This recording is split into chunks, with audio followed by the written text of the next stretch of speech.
buddy. What's your name? Celso. Where are we? What's your name? My name's Luke. Thanks for having me on here. Yeah, of course. And we're at the Soundbank today, and my band Sunblind is going to be playing August 19th here for a Jesse Crater event, and we are going to be hooking up some drinks. We're doing a special drink called the Tequila Sunblind, and we're going to show you how to make it, so you can... We just came up with it today, so Yeah. that's funny. Alright, so we're going to make your Tequila Sunblind. One thing we're going to do is rim the glass, get the tahini salt mixture going. Make it nice and pretty. Grab some mud. I'll do 1.5 ounces of tequila.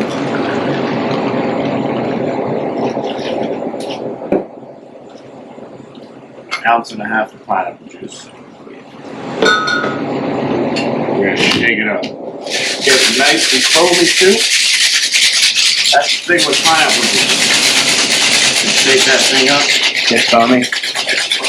More so than orange juice. I think more than orange juice. Unless that orange juice is freshly pressed. I think that's the one difference there. Dude, I grew up in Florida. Like, freshly pressed orange juices. Oh, hey. Hit that subscribe button. Look at that.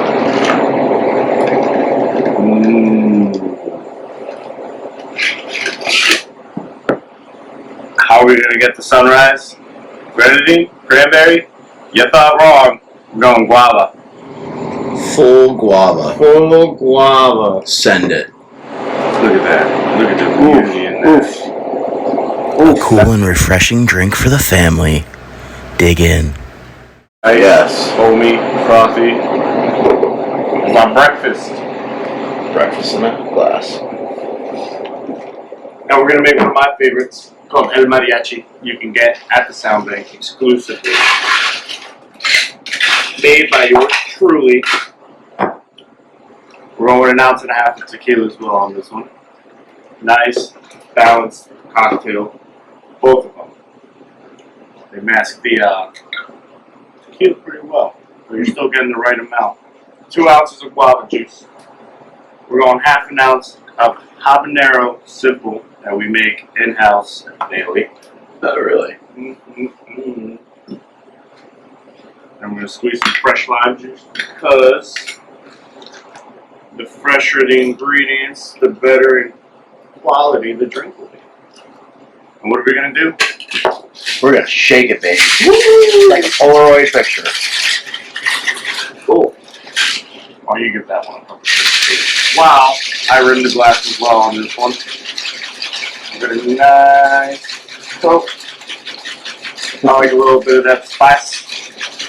This is also how we record the rhythms in the background of our songs. They just get a... Like, I really like that shaker tone you have. Be like, yeah, it was tequila. That's the sound of tequila. Ooh, nice and top. And to friends. To friends. Well-balanced cocktails. Yeah. Ladies and gentlemen and non-binary friends, you can find these cocktails at the Soundbank, specifically the Sunblind, Tequila Sunblind. One of Luke's specials will be on August 19th. Doors open at 7 o'clock or 6 o'clock, something like that. We're running a happy hour before the show starts, so come on in. We got $3 and $5 well mixers, $1 off draft beer, and $7 cocktail of the week, which would be the Tequila Sunblind.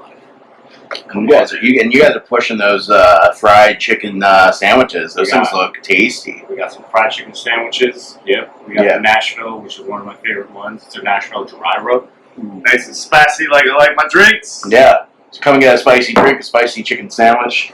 I had eaten last time before I came, but like 2 of my lady friends were like chowing down on those chicken sandwiches, and they had been sampling the alcohol beverages, so they were loving it. They just wanted to see me shake the drinks. That too. That's also what I came for. I'm not saying that as like, yeah. No, that's literally what they said. Yeah, that's exactly what they said. So, come on down.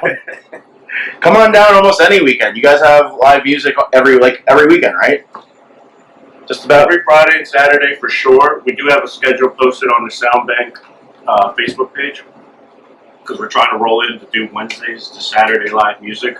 Having the kitchen open, the bar available, and just some great vibes and great sounds. Sweet. So if you like live music and you like good food and good cocktails, come on down.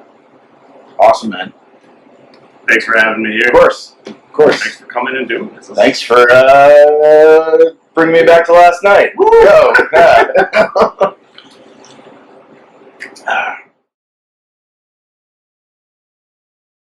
I have a question, Luke, I wanted to ask you. Mm-hmm.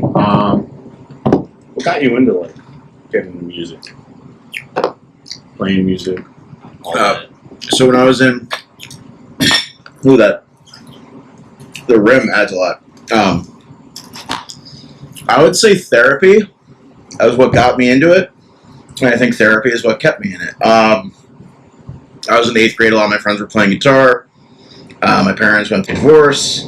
I was going through the same crazy shit that kids go through when their parents are breaking up, and music was kind of like my therapy to deal with it.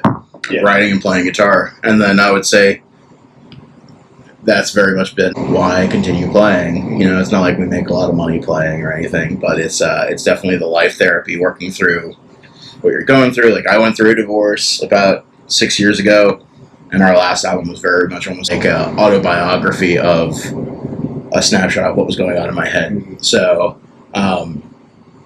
yeah, it's funny. I never thought about it. It was therapy for me to get into it, and that's really how I kind of look at playing music. It's not a will you stop playing at some point. I'm always going to be playing. Yeah. Because it's therapy. I always think it's interesting to know what made people get into music. Sometimes it's something that was happy or something, I guess, deep. Yeah. Yeah. But yeah, awesome. Did you see a lot of live shows? Yeah, so went to a lot of shows as a kid, high school, college. Played a lot of shows in college, starting college. And then that was one of the cool things about, I guess, post-divorce wasn't able to really get out and see my friends play. And as soon as we split, I think I went to 3 shows the first weekend or something like that. All my friends, like local friends, that if I wasn't playing a show with you, like I wasn't really going to see you play because, like when you're married, you've got time limits and constraints, and Mari doing music, I'm dedicating a couple nights a week to that. So as soon as it's all balanced. Yeah. As soon as I became single, it was, just like going out to as many live shows, especially the local stuff.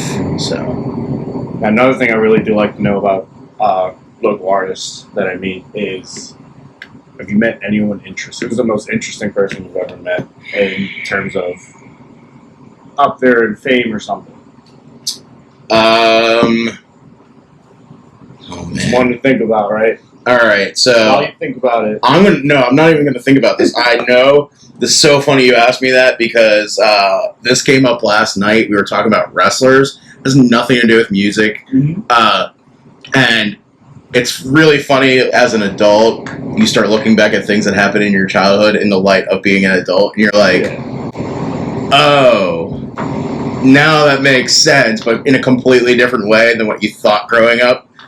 And so here's one. When I was growing up, my mom worked for the airlines. We traveled a lot, and we met Ric Flair in the Newark airport. And he was very, very happy to take pictures with us and sign stuff. And he spent an awful large amount of time with us. And I was like, man, Ric Flair really likes kids. Like, he's very friendly. And last night we were talking about this, and I remembered Ric Flair was trying to bang my mom. Because you know what? We all love a good MILF, and Ric Flair really loves a MILF. So, yeah, as a kid, I grew up thinking, like, oh man, Ric Flair, really liked us. No, Ric Flair was trying to bang my mom. And now it makes sense on why he spent so much time with us in the airport. there we go. Yeah. Literally, the tequila from last night is leaving my body, so I'm remembering. Everything's coming back. Yeah. I was trying to remember this morning. What was that really funny thing we were talking about last night? I was crying, laughing. That was it. Well, that's something. But Luke, Cheers. thanks for having me on this. And course, thanks for man. being here. Yeah.